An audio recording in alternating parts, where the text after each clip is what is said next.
আমি ইমদাদুল হক নরসিংদী ইউনাইটেড কলেজের পক্ষ থেকে সকলকে স্বাগতম জানাচ্ছি। আজকে আমাদের প্রোনাউন রেফারেন্সের ক্লাসের ধারাবাহিক চতুর্থ অংশে বিস্তারিত আলোচনায় চলে আসব। বি ভার্ব দেন অ্যাজ এর পরে প্রোনাউন বসলে তার সাবজেক্টিভ ফর্ম বসবে, অর্থাৎ নমিনেটিভ ফর্ম বসবে, যেটা সাধারণত পরীক্ষার প্রশ্নে খুব বেশি দেয়া থাকে। তো সেক্ষেত্রে খুব সাবধান হতে হবে যে বি ভার্ব মানে হচ্ছে am, is, are, was, were ইত্যাদি ইত্যাদি। দেন খেয়াল করতে হবে এখানে দেন সম্পর্কে দুটো নোট আমরা এখানে সাইড নোট করে আসছি। THN মানে হচ্ছে কম্পারেটিভ ডিগ্রির ক্ষেত্রে প্রযোজ্য এবং এটা হচ্ছে একটা কনজাংশন, সাবঅর্ডিনেটিং কনজাংশন। আর THEN হচ্ছে অ্যাডভার্ব, এর অর্থ হচ্ছে তখন বা তারপর। আশা করি বোঝা গেছে। এবার একটু খেয়াল করি, ইট ইজ আই অথবা মি হু ডিড দিস, এখানে ইজ আছে একটা বি ভার্ব, তাহলে বি ভার্বের পরে কিন্তু আমাদের কী লিখতে হবে, আমরা সাবজেক্টিভ ফর্ম লিখবো, মিটাকে কেটে দেবো। ওকে, ঠিক একইভাবে she is not as tall as I অথবা মি। আচ্ছা, এটা নিয়ে অনেক বই অনেক রকম কিছু হ্যাস্তন্যস্ত করে অনেক কিছু লেখা থাকে, তারপরেও আমরা এখানে বিস্তারিত আলোচনা না যেয়ে শর্টলি কিছু কথা বলতেছি। এখানে একটা সোজা কথা বলতে গেলে অ্যাজ আছে, যাই হোক অ্যাজ থাকার কারণে সাবজেক্টিভ ফর্ম বসবে, যেটা আমরা এখানে বলছি অ্যাজ। আচ্ছা, কিছু বই হয়তো বা লেখা থাকে যে কি বলে যে আরে কি বললাম, লেখা থাকে এখানে me, he is trawler, he is as tall as me, অথবা হি ইজ টলার দেন মি।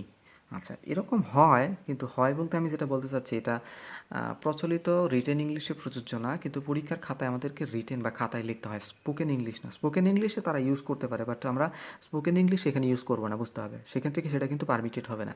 আর অন্য কথায় বলতে গেলে তারা যেটা বলে যে যদি বলে যে I am taller than, you are taller than me, তখন ওই দেনের পরবর্তীতে মিটা ইউজ করা হয়, তখন তারা ওই দেনটাকে একটা প্রিপোজিশন হিসেবে যুক্ত করে বলে, কিন্তু এখানে কিন্তু আমাদের কনজাংশন এবং স্ট্যান্ডার্ড ইংলিশ এটাই। তো আশা করি বোঝা গেছে। এবার এখানে দেখি he is taller than I অথবা মি, সেক্ষেত্রে এখানে আইটা প্রযোজ্য, মিটা কাটা। ওকে, মাঝে মাঝে স্পোকেন ইংলিশে যেটা বলা হয়েছে যে দেনের পরে অবজেক্টিভ ফর্ম বসে, যা রিটেন ইংলিশে ভুল, তবে বর্তমানে এটাকে গ্রহণযোগ্য ধরে দেনকে প্রিপোজিশন হিসেবে বিবেচনা করা হয়, যেটা আমি আগেই বলে রাখছি যে দেনকে হয়তো বা ইউজ করে তারা, বা কেউ কেউ করে, কিন্তু সেটাকে একটা প্রিপোজিশন হিসেবে যুক্ত করে। যাই হোক, সেটা আমরা ইউজ করবো না, সেক্ষেত্রে আমি যাচ্ছি না। আমরা পরবর্তী অংশে আসি। ট্রানজিটিভ ভার্ব বা সকর্মক ক্রিয়া। আমরা জানি ভার্ব সাধারণত এইভাবে দুইভাবে যুক্ত হতে পারে, একটা হচ্ছে সকর্মক ক্রিয়া, একটা হচ্ছে অকর্মক ক্রিয়া, অর্থাৎ transitive verb plus intransitive verb. তো সেক্ষেত্রে সকর্মক ক্রিয়া এবং প্রিপোজিশনের পরে প্রোনাউনের অবজেক্টিভ ফর্ম বসে। খেয়াল করতে হবে, আমি দুটো শব্দ বলছি, একটা হচ্ছে ট্রানজিটিভ ভার্ব প্লাস হচ্ছে কি প্রিপোজিশন।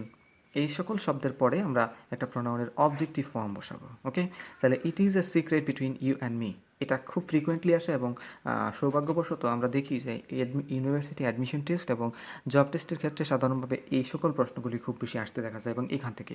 আচ্ছা, ইটস এ সিক্রেট বিটুইন। আচ্ছা, বিটুইন শব্দটা হচ্ছে একটা প্রিপোজিশন, সো প্রিপোজিশনের পরে কিন্তু একটা প্রোনাউনের অবজেক্টিভ ফর্ম বসে। আমরা জানি you, you, your, subjective, objective, positive.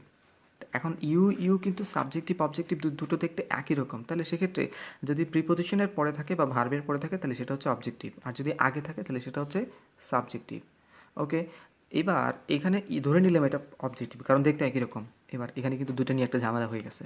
এখন এটা কিন্তু অবজেক্টিভ লেখাটা বাধ্যতামূলক, কারণ প্রিপোজিশনের পরে অবজেক্টিভ বসে।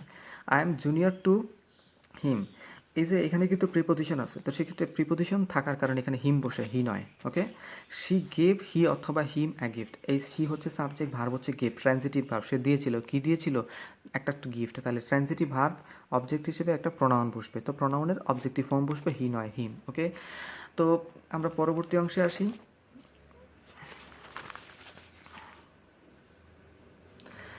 যখন ব্যক্তি যা অধিকার করে তাকে জোর না দিয়ে যে অধিকার করে তার উপর জোর দেওয়া হয়, তখন ডাবল পজিটিভ বসে, যেটা আমরা পূর্ববর্তীতে ক্লাসগুলোতে বলেছিলাম, ডাবল পজিটিভ সম্পর্কে বলেছিলাম।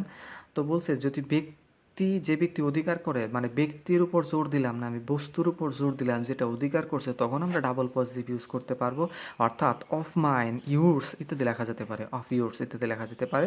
এখানে সাধারণ নিয়ম হচ্ছে প্রিপোজিশনের পরে অবজেক্টিভ ফর্ম তা ভঙ্গ হয়, অর্থাৎ আমরা যেটা আগেই জানছি যে প্রিপোজিশনের পরে হয়তো বা প্রোনাউনের অবজেক্টিভ ফর্ম হয়, কিন্তু সেটা এখানে প্রযোজ্য না যদি ব্যক্তির উপর জোর না দিয়া বস্তুর উপর জোর দেওয়া হয়। তবে এটা প্রশ্নের উপর ডিপেন্ড করে, এটা জানার জন্য শুধুমাত্র লেখা হয়েছে, এটা পরীক্ষা এভাবে আসবে না সাধারণত। এবং তারপরে পজিটিভ ফর্ম বসে, যেমন a friend of yours, your নয়, ঠিক আছে, এ ফ্রেন্ড অফ ইউর্স। এবার পরে আসি, পরে যেটা লেখা আছে সেলফ নাকি সেলফস। যাই হোক, তো সেলফ বা সেলফসের ক্ষেত্রে একা সাবজেক্ট হয় না, অর্থাৎ মূল কথা হচ্ছে আমরা যেটা প্রনাউনের প্রকারভেদে দেখছি যে সেটা হচ্ছে এমফেটিক প্রোনাউন অথবা রিফ্লেক্সিভ প্রোনাউন। আচ্ছা, রিফ্লেক্সিভ প্রোনাউন বা রিফ্লেক্সিভ প্রোনাউন নিজেই সাবজেক্ট হতে পারে না, ঠিক আছে। এরপরে একটা বলতেছে এরপরে বসে এমফেটিক প্রোনাউন হয়, অর্থাৎ সাবজেক্টের পরে বসে একটা এমফেটিক প্রোনাউন হয়, ঠিক আছে। তো সেক্ষেত্রে নয়তো সাবজেক্ট প্লাস ভার্বের পরে বসে রিফ্লেক্সিভ প্রোনাউন হয়।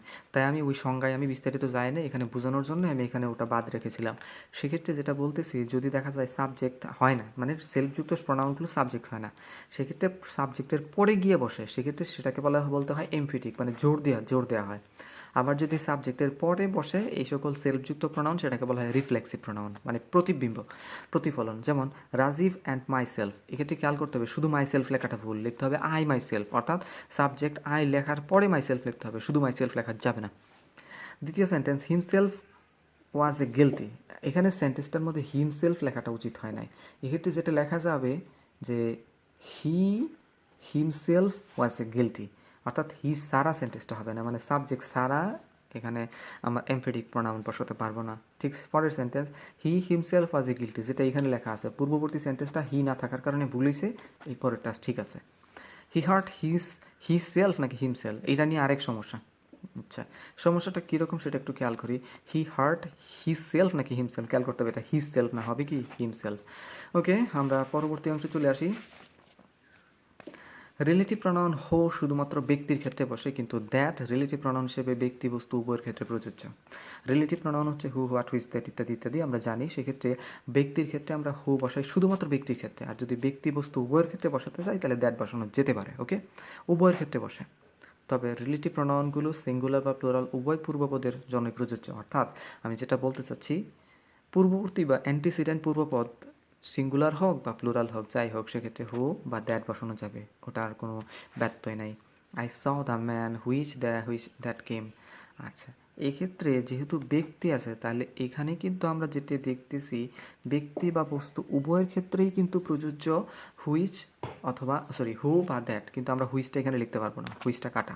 ওকে, এখানে হু লেখা যেতে পারতো। আই কিল দ্য রেট, তাহলে দ্যাটটা এখানে ঠিক, আই কিল দ্য রেট হু অথবা দ্যাট জাম্পড। এটা কিন্তু রেট পূর্বপদ রেট হচ্ছে একটা মানে ইতর প্রাণীবাচক, ছোট প্রাণী। তো এটা যেহেতু ব্যক্তি না, তাহলে এখানে কিন্তু আমাদের ব্যক্তি না হওয়াতে আমরা হু লিখতে পারতেছি না, হুটা কাটা, দ্যাট লেখা যেতে পারে। She has lost the book which, এখানে বুক সিঙ্গুলার প্লুরাল কোনো ব্যাপার না, হুইচ অথবা দ্যাট, সেক্ষেত্রে আমরা দুটোই এখানে উত্তর ধরে নিব, কারণ আমরা বলেছিলাম ব্যক্তি বস্তু উভয়ের ক্ষেত্রে কী বলা হয়, কী লিখতে পারি, দ্যাট বসাতে পারি।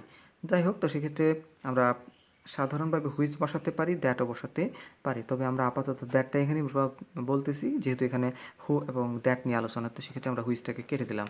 এরপর কিন্তু all, some, any, something, everything, anything, nothing ইত্যাদি পূর্বপদ, এগুলোকে বলা হয় একটা ইনডেফিনিট প্রোনাউন, অনির্দিষ্ট সর্বনাম। ইত্যাদি পূর্বপদ হিসেবে থাকলে তাদের পরে রিলেটিভ প্রোনাউন হিসেবে দ্যাট বসে, খেয়াল করতে হবে। All, some, any, something, everything, anything, nothing ইত্যাদি ইনডেফিনিট প্রোনাউন পূর্বপদ বা অ্যান্টিসিডেন্ট হিসেবে থাকলে তারপরে রিলেটিভ প্রোনাউন হিসেবে, মানে এরপর যদি রিলেটিভ প্রোনাউন হিসেবে বসে, তাহলে সেক্ষেত্রে দ্যাট বসানো বাধ্যতামূলক হয়, কোনোভাবেই হুইচ লেখা যাবে না, অর্থাৎ হুইচ লিখলে কেটে দিবে। এটা এই প্রোনাউন রেফারেন্সের প্রশ্নে খুব বেশি থাকে। আই নো অল হুইচ, এখানে খেয়াল করতে হবে, অল মানে হচ্ছে everything, I know all dash, এখানে কিন্তু হুইচ লেখাটা কোনোভাবেই প্রযোজ্য না, কেন না, কারণ হচ্ছে এখানে অল আছে, অল ছাড়া অন্য কিছু থাকলে হয়তো বা লেখা যেতে পারতো।